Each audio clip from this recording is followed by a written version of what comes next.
அன்பு மாணவ செல்வங்கள் அனைவருக்கும் எனது முதற்கண் வணக்கம். நாம் இன்று 11ஆம் வகுப்பு பாடப்புத்தகத்தில் அமைந்துள்ள இயல் 2 விரிவானம் என்னும் தலைப்பில் இடம்பெற்றுள்ள யானை டாக்டர் என்னும் கதை பகுதியை பார்க்கவிருக்கிறோம். இதை ஜெயமோகன் என்பவர் எழுதியுள்ளார். இந்த கதை என்ன என்பதை பார்ப்பதற்கு முன்பு நூல்வெளியில் கூறப்பட்டுள்ள கருத்துக்கள் என்ன என்பதை பார்ப்போம். நூல்வெளி. ஜெயமோகன் நாகர்கோயிலைச் சேர்ந்தவர். விஷ்ணுபுரம், கொர்க்கை உள்ளிட்ட பல நாவல்களோடு சிறுகதைகளையும் கட்டுரைகளையும் எழுதியுள்ளார். இவர் ஒரு இயற்கை ஆர்வலர். யானையை கதாபாத்திரமாக வைத்து ஊமை சென்னாய், மத்தகம் ஆகிய கதைகளையும் எழுதியுள்ளார். இந்த குறும்புதினம் அறம் என்னும் சிறுகதை தொகுப்பில் இடம்பெற்றுள்ளது. அந்த அறம் என்னும் சிறுகதையினுடைய சுருக்கமான வடிவமே இங்கு நமக்கு கதையாக கொடுக்கப்பட்டுள்ளது. அதை பற்றி தான் நாம் இங்கு பார்க்க போகிறோம். கதை பகுதியை பார்ப்பதற்கு முன்பு நுழையும் முன், காட்டின் வளர்ச்சிக்கு அடிப்படையாக விளங்கும் யானைகளை காட்டின் மூலவர் என்பர். மூலவர் அப்படின்னா முதன்மையானவர். காட்டிற்கு முதன்மையாக விளங்குவது எது அப்படின்னா யானைகள்.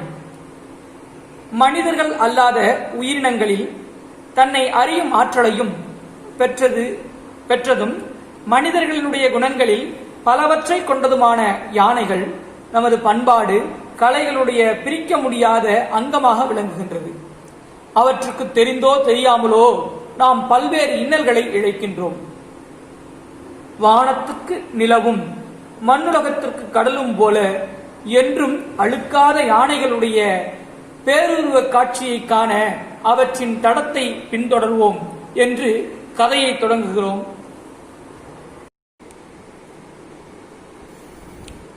Doctor V. கிருஷ்ணமூர்த்தி வனத்துறையினுடைய மிருக டாக்டராக 30 ஆண்டுகளுக்கு முன்னால் டாப்ஸ்லிப்புக்கு வந்தவர். டாக்டர் கே என்று அனைவராலும் அன்புடன் அழைக்கப்பட்டவர். அவர் காட்டு மிருகங்களுக்கும் பழக்கப்பட்ட மிருகங்களுக்கும் மருத்துவ உதவி அளிப்பதனை பணியாக கொண்டிருந்தார். ஆனால் மெல்ல மெல்ல யானைகளுக்குரிய சிறப்பு டாக்டராக அறியப்பட்டார். தமிழக வனத்துறையில் யானைகளை பற்றி நன்கு அறிந்தவர் என்று ஆன பின்னர் எங்கே யானைக்கு என்ன பிரச்சனைகள் என்றாலும் அவர்தான் செல்ல வேண்டும் என்ற நிலை வந்தது. இந்தியாவில் மட்டுமல்ல, ஒரு கட்டத்தில் உலகத்தினுடைய பல நாடுகளில் உள்ள யானைகளுக்கும் அவர்தான் மருத்துவ ஆலோசகர். டாக்டர் கே யானைகளின் உடல்நிலையை பேணுவதற்காக உருவாக்கிய விதிமுறைகளைத்தான் இந்தியாவின் வனவியல் துறையின் கையேடாக இன்றும் உள்ளது. கிட்டத்தட்ட அதே குறிப்புகளின் இன்னொரு வடிவமே காசிரங்கா காண்டாமிருகங்களுக்கும் பயன்படுத்தப்படுகின்றன என்கிறார்கள். ஒருமுறை முதுமலையில் ஒரு யானைக்கு கால் வீங்கி அது காட்டில் அலைவதாக தகவல் வந்தபோது டாக்டர் கேயுடன் நானும் வனத்துறை அதிகாரி என்ற முறையில் சென்றேன். காட்டுக்குள் அந்த யானை இருக்குமிடத்தை குறும்பர்கள் ஏற்கனவே கண்டு வைத்திருந்தார்கள். அவர்களை ஏற்றிக்கொண்டு ஜீப்பில் காட்டுக்குள் நுழைந்தோம். அதுவும் பழங்காலத்து குதிரை பாதைத்தான். நெடுந்தூரம் சென்ற பின்னர் ஜீப்பை நிறுத்திவிட்டு நானும் டாக்டரும் காட்டுக்குள் சரிவில் இறங்கி சென்றோம். துப்பாக்கியுடன் 2 வனக்காவலர்கள், மற்ற பொருட்களுடன் 2 குறும்பர்களும் எங்களுடன் வந்தார்கள். உடலை அறுக்கும் வெய் மூங்கில் இலைகளை அகற்றி டாக்டர் கே முன்னால் சென்று கொண்டிருந்தார். தரையில் உள்ள வேர்முடிச்சுகள் என் காலில் தடுக்கின. 70 நெருங்கினாலும் டாக்டர் கே மிக கச்சிதமான உடல் கொண்டவராக இருந்தார். காடு அவருக்கு மீனுக்கு கடல் போல. கொஞ்ச நேரத்தில் காட்டினுடைய யானைகளுடைய நெடி மெலிதாக வர ஆரம்பித்தது. யானைகள் ஏற்கனவே எங்களை கவனித்து விட்டன என்று தெரிந்தது. மெல்லிய யானை உருமல் கேட்க புல்வெளியில் 12 யானைகள் கூட்டமாக நிற்பதை கண்டோம். எங்கள் கண்களை ஓட்டிய போது மேலும் 6 யானைகள் மூங்கில் புதருக்குள் மேய்ந்து கொண்டிருந்தன. அவற்றின் அருகே 4 குட்டிகள் நிற்பதை கண்டோம்.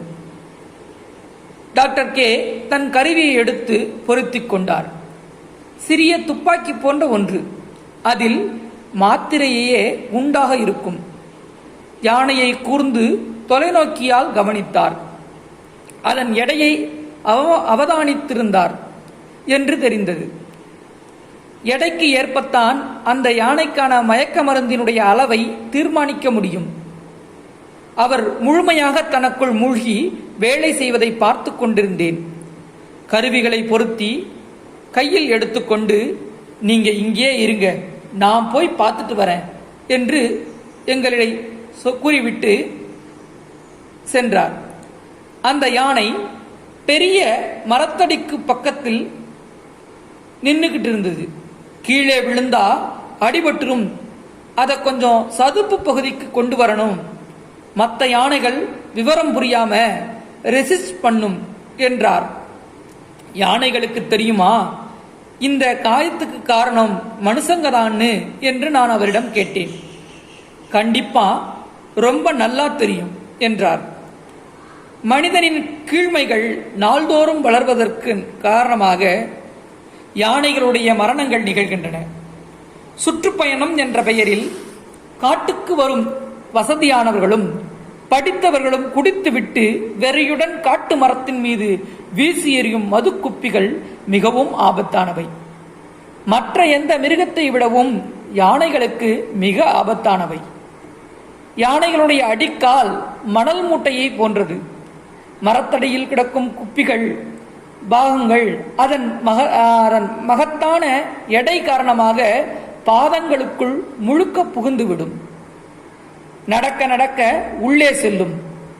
அதன் பின்னால் யானையால் நடக்கவே முடியாது. காயம் சீழ் வைக்கும். குருதி பாதைகளோடு எலும்பையோ அவை தொட்டுவிட்டதென்றால் அதன் பின் யானையின் உயிருடன் எஞ்சாது. ஆனால் உயிர் போன்ற வழி இருந்தாலும் யானை அலறாது, துடிக்காது. கண் மட்டும் நல்லா சுருங்கி இருக்கும். உடம்பு அங்கங்க அதிரும். யானை சம்மதிச்சா அதுக்கு மயக்க மருந்தே கொடுக்காம கூட அறுவை சிகிச்சையே பண்ணலாம். அந்த அளவுக்கு பொறுமையான ஒத்துக்கிட்டு நிற்கும். என்ன ஒரு படைப்பு! கடவுள் அவரோட நல்ல மனநிலையில படைச்சிருப்பார் போல இருக்கு இந்த யானைகளை என்று சொல்லிக்கொண்டே டாக்டர் கே ஓடையை கடந்து இறங்கினார். யானைகளை நெருங்கிய போது நடுவே நின்ற பெரிய பிடி யானை உறக்க பிளிரியது. அதை கேட்ட மற்ற யானைகளும் பிளிரின. அவை டாக்டர் கேயை நோக்கி திரும்பின. பிடி யானையினுடைய காதுகள் வேகமாக அசைந்தன. தலையை வேகமாக குலுக்கியபடி டாக்டர் கேயை நோக்கி வந்தது. டாக்டர் கே அசையாமல் நின்றார். அது மேலும் தலையை குலுக்கி எச்சரிக்கை விடுத்தது போல பிளிரிக்கொண்டு இன்னும் 2 அடி முன்னால் வந்தது. யானை தலையை குலுக்கினால் அது எச்சரிக்கை விடுகிறது என்று அர்த்தம், தாக்குவேன் என்று அர்த்தம். என் இதய துடிப்பை என் காதுகளில் கேட்பேன். டாக்டர் கே அசையாமல் அப்பொழுதும் நின்றார். சில நிமிடங்கள் நின்றார். யானையும் அசையாமல் நின்றது. டாக்டர் கே மேலும் முன்னேறி சென்று 2 அடி சென்றார். இப்போது அந்த யானை நெருங்கி வந்தது. ஆனால் தலையை குலுக்கவில்லை. மத்தகத்தை நன்றாக தாழ்த்தியது. அதுவும் எச்சரிக்கையின் அடையாளம்தான். பல மணி நேரம் நீடித்த இக்காட்சியின் முடிவில் அந்த பிடி யானை பின்வாங்கியது. அதனை பின்பற்றி அனைத்து யானைகளும் மூங்கில் கூட்டத்திற்குள் சென்று விட்டன. டாக்டர் கே கையை தூக்கி எங்களை வரும்படி கையை காட்டினார். நானும் பிறகு ஓடைகளுக்குள் இறங்கினோம். வனக்காவலர்கள் பின்னால் தங்கிவிட நானும் குறும்பர்களும் முன்னால் சென்றோம். பாதிக்கப்பட்ட யானை சட்டென்று சாய்ந்திருந்த ஒரு மரத்தடி நிமிர்ந்து எங்களை நோக்கி வந்தது. அதன் பின்னங்கால் வீங்கி மற்ற கால்களை விட 2 மடங்காக இருந்தது. அதை கிட்டத்தட்ட இழுத்துத்தான் அது நகர முடிந்தது. அந்த அளவிற்கு அதனுடைய கால் வீங்கி இருந்தது. அது 4 அடி முன்னால் வந்ததும் டாக்டர் கே அதை சுட்டார்.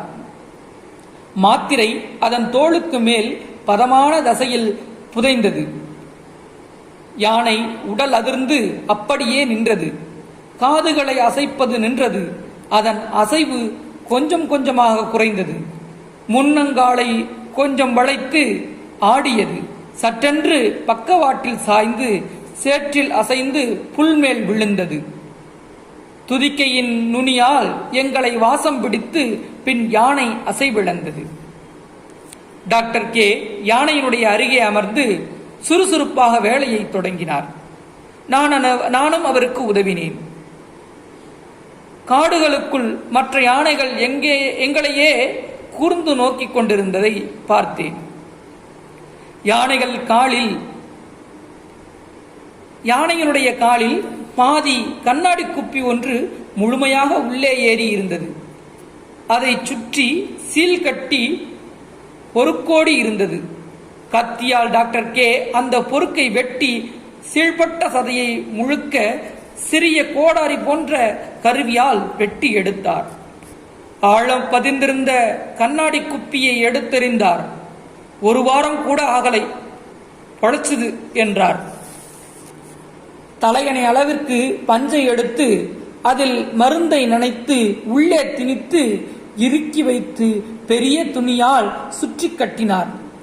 அதன் பசை இறுக்கமாக ஒட்டி கொண்டது. அதன் காலிலே கூடார துணி போன்ற தோளின் மீது சிறிய எவர் சில்வர் கிளிப்புகளை குத்தி இறுக்கி அதனுடன் துணியை சேர்த்து ஒட்டி கட்டி இறுக்கி முடித்தார். அதன் மேல் கீழே கிடந்த கரி சேற்றை அள்ளி நன்றாக பூசி மூடினார். யானையினுடைய காதில் அதை திரும்பவும் கண்டறிவதற்காக சிக்னல் கம்மலை குத்தி அணிவித்துவிட்டு எழுந்தோம். மறைந்திருந்த யானைகள் ஒவ்வொன்றாக தரையில் கிடந்த யானையை சூழ்ந்து கொண்டன. துணியை துதிக்கையால் தடவி பரிசோதனை செய்து பெரிய யானை மெல்ல பிளிர மற்ற யானைகளும் அதனை தொடர்ந்து பிளிரின. ஒரு குட்டி யானை மட்டும் மஞ்சனத்தி மரத்தடியில் நின்று காதுகளை முன்னால் தள்ளி எங்களையே பார்த்து கொண்டிருந்தது. துணிக்கட்டை அவிழ்த்துட்டா என்ன பண்றது என்று கேட்டேன். அதுங்களுக்கு தெரியும், ஆனா யானைக்கு பொதுவா வெள்ளை நிறம் பிடிக்காது. சேறு பூசலைன்னா நிம்மதி இல்லாம காலை நோண்டிக்கிட்டே இருக்கும் என்றார். குணமாயிரும், கவலைப்படாதீங்க. அநேகமாக 15 நாட்களில் பழையபடி ஆயிடும். யானையோட ரெசிஸ்டன்ஸ் பயங்கரம். சாதாரண ஆன்டிபயாட்டிக் கூட அபாரமா வேலை செய்யும் என்றார். மீண்டும் டாப் ஸ்லிப்புக்கு காரில் திரும்பும் போது டாக்டர் கே, என்ன ஒரு அற்புதமான படைப்பு! என்னைக்காவது தமிழ்நாட்டிலே யானை இல்லாம போனா அப்புறம் நம்ம பண்பாட்டுக்கே என்ன அர்த்தம் என்றார். அடுத்த முறை அவரை யானை முகாமிலே சந்தித்தேன். அவர் வந்ததும் 48 துதிக்கைகள் தலைக்கு மேல் எழுந்து அவரை வரவேற்றன. அவர் அவற்றுடன் கொஞ்சியபடி குழாவியபடியும் வேலைகளில் மூழ்கினார். ஒவ்வொரு யானையாக பார்த்து பரிசோதனை செய்து அறிக்கைகளை தயாரித்துக் கொண்டிருந்தார். அவர் சொல்ல சொல்ல நான் எழுதி கொண்டே இருந்தேன். நடுவே செள்ளியை பற்றியும் கொஞ்சம் கம்பனை பற்றியும் கொஞ்சம் பரணரை பற்றியும் கூட பேசினார். வனத்துறை அதிகாரி என்பதை நான் மறந்து மெல்ல மெல்ல அவருடைய உதவியாளராகவும் ரசிகராகவும் மாணவராகவும் மாறிக்கொண்டே இருந்தேன். ஒரு நாள் அவர் வீட்டுக்கு சென்றபோது அவர் எழுதி வைத்திருந்த பெரிய ஆய்வேட்டை எடுத்து நீட்டினார். படுத்து பாரு என்றார். அவருடன் பேசிக்கொண்டே இருந்ததில் இருட்டிவிட்டது. கிளம்பெரியா, வேணும்னா இங்கேயே தங்கிக்கோ என்றார். அசதியாக இருந்ததால் நானும் படுத்துக்கொண்டேன். டாக்டர் இரவு உணவை அரை மணி நேரத்தில் சமைத்தார். இருவரும் அமைதியாக சாப்பிட்டோம். கோயில் யானைகளை காட்டுக்குள் கொண்டு வந்து பராமரித்து திரும்பி அனுப்புவதற்கான செயல் திட்டத்தை பற்றி விளக்கிக் கொண்டிருந்தார். இரவு 10 மணிக்கு களைப்பு காரணமாக நான் படுத்து உறங்கிவிட்டேன். மீண்டும் விழித்தபோது அறையில் வெளிச்சம் இருந்தது. டாக்டர் கம்பளி சட்டையை போட்டுக் கொண்டிருந்தார். வெளியே ஏதோ சத்தம் கேட்குது, யானை வாசம் அடிக்குது என்றார். யானை கூட்டம் வந்திருக்குமோ என்றேன். வழக்கமாக இந்த பக்கம் வராது, ஏதோ ஒரு காரணமா இருக்கணும், அதுதான் இங்க வந்திருக்கு என்று டார்ச் லைட்டை எடுத்துக்கொண்டார். நானும் கிளம்பினேன். ஆனால் அதற்குள்ளாகவே டாக்டர் கே யானையை பார்த்து விட்டிருந்தார். குட்டி 2 வயசு தான் இருக்கும் என்று அவர் சுட்டிக்காட்டிய இடத்தில் சில கணங்களில் பின் நானும் அந்த யானை குட்டியை கண்டேன். இந்த வயசுல தனியா வராதே என்றார் டாக்டர். வா பாப்போம். இருட்டில் வெளிச்சத்தை அடித்தால் அதன் பின் சூழலை பார்க்க முடியாது என்பதனால் இருட்டுக்குள்ளேயே சென்றோம். யானைக்குட்டி மெல்ல பிளிரியபடி துதிக்கியை தூக்கி மோப்பம் பிடித்தது என்றார் டாக்டர். யானைக்குட்டி மெல்ல முன்னால் வந்தது. அது நொண்டுவது போல் இருந்தது. காயம்பட்டிருக்கும் என்றேன். யானைக்குட்டி மீண்டும் நின்று ஜெர்சி பசு கத்தும் ஒளியில் பிளிரியது. மீண்டும் தள்ளாடியபடி முன் நகர்ந்தது. டாக்டர் என்னிடம் நில்லு என்று சொல்லிவிட்டு அருகே சென்றார். அது துதுக்கியை ஊசல் போல வீசி தலையை வேகமாக ஆட்டி அவரை வரவேற்றது. அவர் அந்த குட்டியை யானையை தட்டி தட்டி அமைதியாக்கினார். இவனை படுக்க வைக்கணும். இப்ப சொல்லி இவன்கிட்ட புரிய வைக்க முடியாது. போய் என்னோட கிட்ட எடுத்துட்டு வா என்றார். நான் அறைக்குள் ஓடிச் சென்று அவரது பெரிய மருத்துவ பெட்டியை எடுத்து வந்து அவரிடம் கொடுத்தேன். டாக்டர் கே அதன் வாயில் ஊசி போட்டார். துதிக்கையை முன்னங்கால்களுக்கு நடுவிலே முன்பக்கம் வரை ஊசல் போல ஆட்டி முன்னும் பின்னும் உடலை அழைத்தது. ஆட்டம் தளர்ந்து மெல்ல மெல்ல பக்கவாட்டில் சரிந்து உட்கார்ந்து விழுந்து கால்களை நீட்டி படுத்தது. விளக்கு என்றார். நான் காட்டினேன். மறுபடியும் மதுக்குப்பி. இந்த முறை அதன் கீழ்நுனியின் கால்பகுதியிலே வெளியே நீட்டிக்கொண்டிருந்தது. யானை அதிக எடை இல்லாததாலும் அதிக நாட்கள் ஆகாமல் இருந்ததாலும் அது உள்ளே செல்லவில்லை. டாக்டர் அதை பிடித்து இழுத்து உருவினார். குருதி அவர் கையை நனைத்தது. கையை உள்ளே விட்டு மதுக்குப்பியினுடைய பாகம் ஏதேனும் இல்லை என்பதனை உறுதி செய்து பஞ்சை மருந்தில் நனைத்து உள்ளே செலுத்தி கட்டினார். 1 மணி நேரத்தில் எழுந்திருச்சிரும். காலையில முதுமலைக்கு திரும்பி போயிடும் என்றார். முதுமலைக்கா என்றேன். ஆமாம், அங்கே இருந்துதானே வந்திருக்கான்.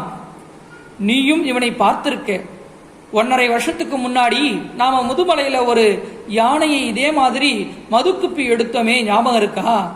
அப்போது அந்த பெரிய மஞ்சனத்தி மரத்தின் அடியில் நின்றது இவன்தான். அப்ப ரொம்ப சின்ன குட்டி என்றார். எப்படி தெரியும் என்றேன். ஏன் அங்க பார்த்த ஒரு மனுஷனை உன்னால இப்ப பார்த்தா ஞாபகம் வைக்க முடியாதா என்றார். பின்னர் டாக்டர் கே எழுந்து கைகளை பஞ்சால் அழுத்தி துடைத்து காகித பைக்குள் போட்டார். அவ்வளவு தூரம் உங்களை தேடியா வந்திருக்கான்? ஆச்சரியமா இருக்கே என்றேன். பாவம், நல்ல வழி இருந்திருக்கும். யானைகள் அடையாளங்களை கண்டுகொண்டு தேடிச் செல்வதை பற்றி நிறையவே கேள்விப்பட்டிருக்கேன். 300 கிலோமீட்டர் தூரம் கூட யானைகள் தேடிச் செல்வதும் உண்டு. அவை சிறு தகவல்களை கூட மறப்பதில்லை என்றார். இருந்தாலும் ஜீப்பில் திரும்பிய எங்களை ஒரு குட்டி யானை அத்துணை தூரம் தேடி வந்தது என்னை பிரமிப்பில் ஊட்டியது. நாங்கள் மீண்டும் வீட்டுப்படியை அடைந்தோம். டாக்டர் கே காட்டை உற்று பார்த்தார். இருளுக்குள் மெல்லிய இருளசைவுகள் உருவாகின. பெரிய யானை கூட்டமே அங்கே நிற்பதை காண முடிந்தது. நான் விளக்கை அடிக்கப் போனேன். வேண்டாம் என்றார் டாக்டர். என்னால் அந்த கால் ஊனமான யானையை அதன் மெல்லிய கோணல் கொண்ட நடையை வைத்து அடையாளம் காண முடிந்தது. அவை முன்னால் வந்து அரைவட்டமாக காதுகளை அசைத்து கொண்டு நின்றன. கூட்டிக் கொண்டு போயிடும், வா நம்ம உள்ள போலாம் என்று டாக்டர் சொல்லிக்கொண்டே திரும்பிய போது சற்றென்று 20க்கும் மேற்பட்ட யானைகளுடைய பிளிரல்கள் ஒன்றாக இணைந்தது. பேரொளி எழுப்பின. என் உடல் சிலிர்த்தது. கூசி கண்கள் பொங்கி நிறைந்த வழிந்தன. என்னுடைய ஆனந்த கண்ணீர் எனக்குள்ள என்னையும் மீறி வந்துருச்சு. நெஞ்சடைக்க கை கூப்பியபடி ஒரு சொல் மிச்சமில்லாமல் மனமிழைந்து நின்றேன். யானை கூட்டம் துதிக்கைகளை தூக்கி வீசி சேர்ந்து மீண்டும் மீண்டும் பிளிரின. ஆம், தேவ துதும்பிகள் முழங்கின. வான் முரசுகள் இயம்பின. கருமேகம் திரண்ட விண்ணெங்கும் யானை முகம் வானவர்கள் புன்னகை நிறைந்திருந்தது. என்னை வா என்று சொல்லி உள்ளே அழைத்துச் சென்றார் டாக்டர் கே.